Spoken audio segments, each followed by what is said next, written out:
Well, here we are again. Another, and hopefully the last, John Wick movie. I'm not going to beat around the bush here. With very few exceptions, this movie's a mess. It's taken every issue I've had with the rest of the franchise and cranked all those dials straight up to 11. So, without any further ado, let's just get into it. Now, I'm on record as saying that the action sequences in this franchise are some of the best in the business, and by and large, that's a statement I stand by. However, in this movie, it's more of a comment on the industry as a whole than it is a glowing remark for John Wick 4.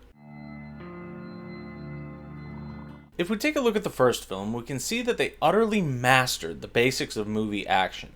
Frenetic combat coupled with tight gunplay and quick kills kept any given scene moving forward, and the audience breathless at the end. As the series progressed, the sequences got longer and longer in an effort to keep bringing new things to the table. It's understandable and even forgivable since the action is the primary draw for this franchise. But what it's led to, perhaps inevitably, is bloat. These sequences are long.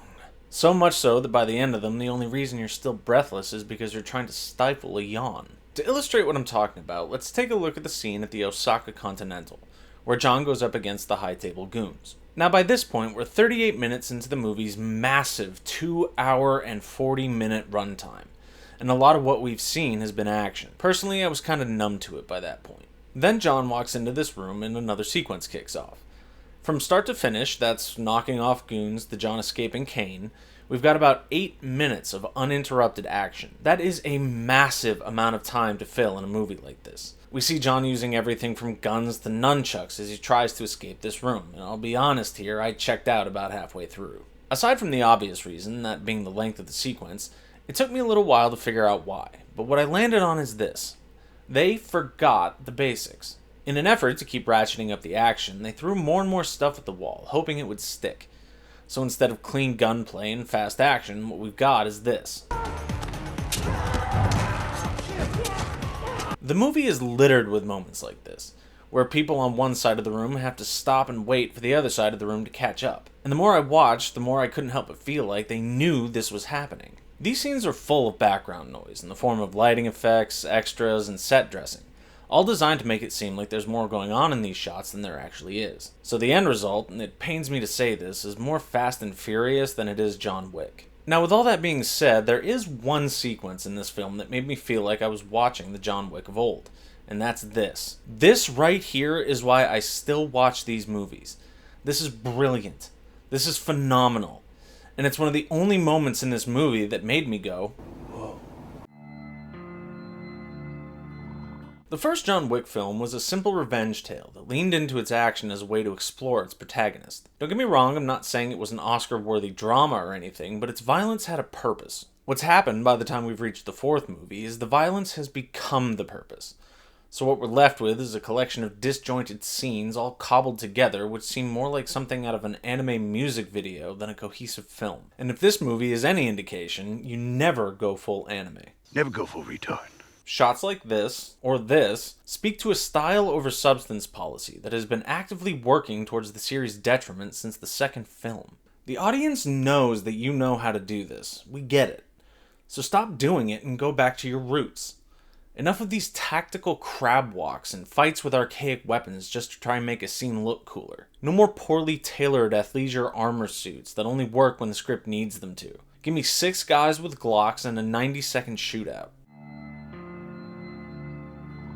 If you've watched my other videos on this franchise, then you know that I've had consistent issues with its plot, characters, and MacGuffins since the second outing. Suffice it to say that nothing has changed. In fact, it's only gotten worse. A perfect example of what I mean is the Elder. In Chapter 3, this character is set up as the assassin world's top of the pile. He is described as the only person that is able to reverse John's fortunes and allow him back into the fold.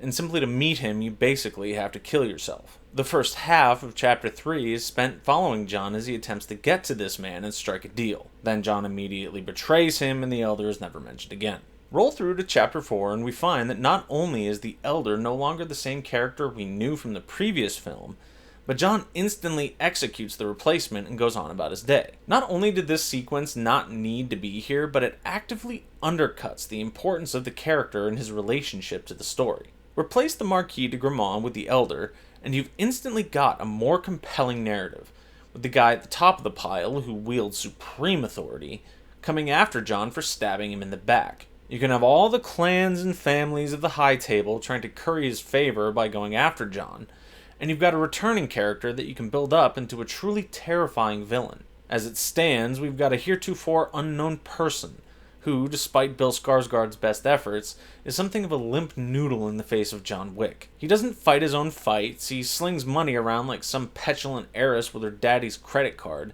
and he makes needless speeches that make no sense when looked at for more than half a second. The final point I'd like to make is this. This movie's central concept, that of actions and consequences, is utterly disregarded in the face of getting John to the next arena. To illustrate what I'm talking about, let's take a look at a pair of events that lead John to his boss fight with Keela Harkin, that being his meeting with Winston at Charon's epitaph, and his encounter with the Ruska-Roma crime family. By this point in the series, John is persona non grata.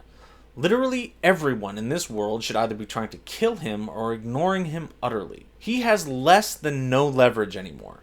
Everyone that's tried to help him is wound up dead, and the only person who has survived, Winston, has been stripped of every iota of power he might have held. Despite all of this, Winston tells John that all he has to do is challenge the Marquis to single combat, and everything will go away. He just needs to get back in with the crime family that raised him. But let's not forget that in the previous film, John has his ticket torn by the then head of the family. We are told, point blank, that this will permanently sever any connection he has to the Ruska-Roma, and that this will be their last interaction. I said at the time that this was a terrible idea, and could have been completely removed from the movie without any kind of consequence. Evidently, the writers thought so too, because fast forward to John Wick 4, and we see that they immediately retconned this plot point, because they couldn't think of any other way to get John and the Marquis in the same room for a final showdown. Actions, at least for John Wick, have no consequences, despite what literally everyone in this movie seems to keep repeating. Consequences.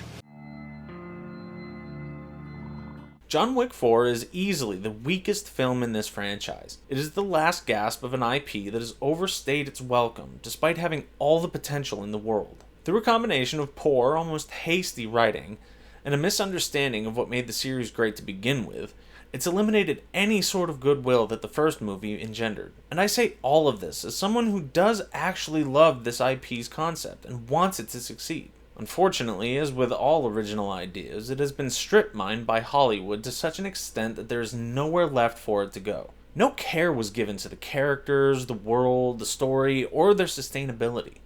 It's all been ground to dust for a few $1 million more. By the way, if you aren't sure what IP strip mining is, go ahead and check out my previous video on the topic. I'll post a link in the description. Anyway, that's all I've got for you this time. So if you could do me a favor and hit the like and subscribe buttons, I'd really appreciate it.